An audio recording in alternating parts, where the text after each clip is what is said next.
L'utilisateur commence par créer le lot. Ensuite, il lance la numérisation en cliquant sur Numériser tout. Ici, nous allons simuler la numérisation et sélectionner 2 certificats de santé. Vous voyez que le lot est automatiquement découpé en 2 documents. L'utilisateur réalise alors un contrôle qualité visuelle des images. Il a la possibilité de modifier l'affichage pour travailler de façon la plus efficace possible,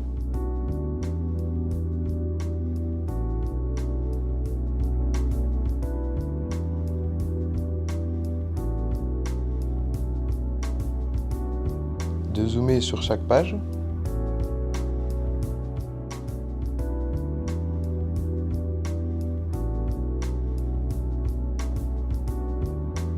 il peut aussi ajouter une note sur chaque document, note qui pourra être utilisée dans la suite du process.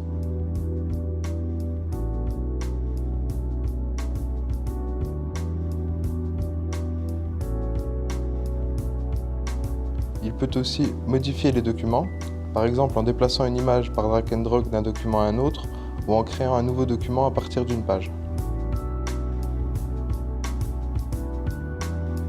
Il peut aussi rejeter une page en indiquant la raison de ce rejet.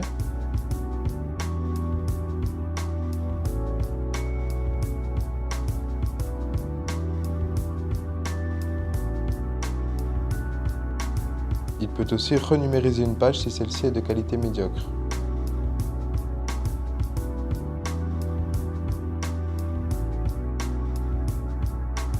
L'utilisateur peut maintenant fermer le lot.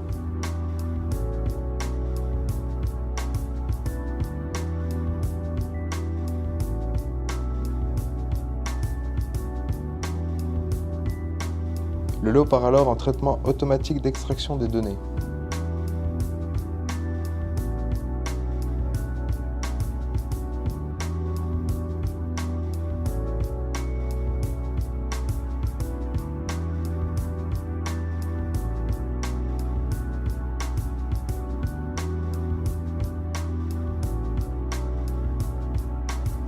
L'utilisateur passe maintenant à l'étape de validation.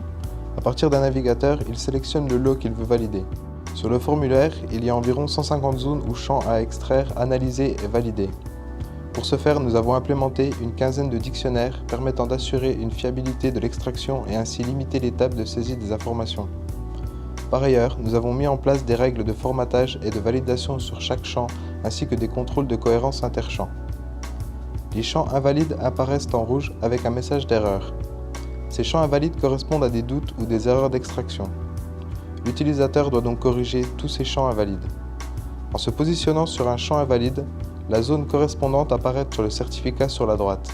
L'utilisateur passe alors au certificat suivant et ainsi de suite pour tous les documents du lot. Lorsqu'il a terminé le dernier CS8 du lot, la validation est terminée. Il peut fermer le lot. L'utilisateur peut maintenant passer à l'étape suivante, l'export du lot. L'export dans ce cas précis est réalisé pour une intégration en base de données, mais il peut aussi être directement intégré dans un logiciel métier ou une jet comme Alfresco. Voici par exemple le résultat de l'export sous la forme d'un fichier CSV.